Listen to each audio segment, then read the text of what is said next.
Hi friends, আজকে হচ্ছে জগদ্ধাত্রী পুজো। তো আমি একটু ঠাকুর দেখতে বেরিয়েছি। তো এখন এসেছি হচ্ছে পাঁচ মাথার মোড়ে ঠাকুর দেখতে। তো এখানে দেখো ছোটোখাটো একটা খুব সুন্দর করে মেলা বসেছিল। তারপরে আমরা এলাম হচ্ছে প্যান্ডেলের সামনে, এসে মায়ের দর্শন করলাম। এখানে মায়ের আরতি হচ্ছিল।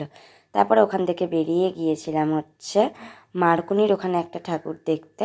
তো দেখো এখানেও মায়ের মূর্তিটা খুব সুন্দর হয়েছে। তারপরে আবার বেরিয়ে পড়েছি, এসছি হচ্ছে ডেভিডের ওখানে ঠাকুর দেখতে।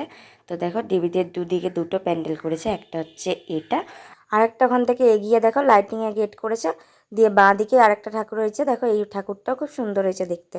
তারপরে ওখান থেকে বেরিয়ে চলেছি হচ্ছে শ্রীনগরপল্লীতে ঠাকুর দেখতে। এখানেও বেশ সুন্দর করেছিল, আর এখানেও দেখো মাটার মুখটা খুব সুন্দর। তারপরে গেছিলাম হচ্ছে 54 ফুটের এখানের ঠাকুরটা দেখতে। এখানের ঠাকুরটাও বেশ সুন্দর হয়েছিল। তারপরে গেছিলাম হচ্ছে চতুরঙ্গে ঠাকুর দেখতে। তো চতুরঙ্গের ঠাকুরটাও দেখো কত সুন্দর লাগছে, প্যান্ডেলটাও বেশ মোটামুটি সুন্দর করেছিল, আর মায়ের দেখতে এসে নেমে গেছে হচ্ছে বৃষ্টি। Bye bye.